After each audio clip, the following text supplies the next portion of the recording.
Plan করে মিশকার পুরো খেলাটাই ঘুরিয়ে দিল দীপা ও তবলা। দুজনে এমন ভাবে ফাঁদ পেতে মিশকাকে ফাঁদে ফেলে যে মিশকা বুঝতেই পারে না যে দীপা মিথ্যে বলছে নাকি সত্য বলছে।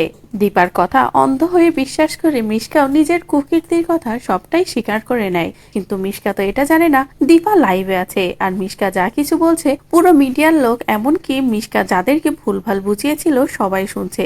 কোনো কিছু না বুঝে মিশকা যখনই নিজের মুখেই সবটা স্বীকার করে নেয়, তখনই সকলে সেই মুহূর্তে মিশকার বাড়িতে এসে মিশকাকে উচিত শিক্ষা দিয়ে চলে যায় সেখান থেকে।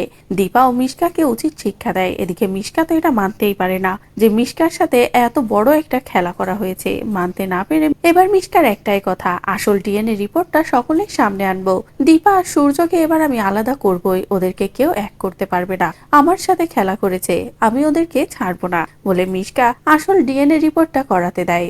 এদিকে তবলা তো সবসময় মিশকার উপরে নজর রেখেছে, কারণ দীপা খুব ভালো করেই জানে মিশকা এত সহজে হার মানবে না। আর এরপরে এই মিশকা যখনই ডিএনএ রিপোর্টটা করাতে দেয় এবং রিপোর্টটা হাতে পায়, তখনই রিপোর্ট দেখে মিশকার মাথা ঘুরে যায়। যখনই দেখে রিপোর্টে মিশকার সন্তানের বাবা সূর্য নয় অন্য কেউ, মিশকা তো এটা মানতেই পারে না যে এটা কিভাবে সম্ভব। বলে মিশকা চিৎকার করলে তখনই সেখানে তবলা আসে আর বলে, কি হলো ডল, সবকিছু ঘুরে গেল? তোমার সন্তানের বাবা কে জানতে চাও? তোমার সন্তানের বাবা আমি। যেটা শুনে তো মিশকার মাথা আরো খারাপ হয়ে যায়। তো বন্ধুরা, এবার যদি আসল ডিএনএ রিপোর্ট দেখাতে গিয়ে মিশকা নিজেই ফেসে যায়, তাহলে সেটা দেখতে তোমাদের ঠিক কেমন লাগবে কমেন্ট করে জানাও। পরবর্তী আপডেট পেতে চ্যানেলটি সাবস্ক্রাইব করো।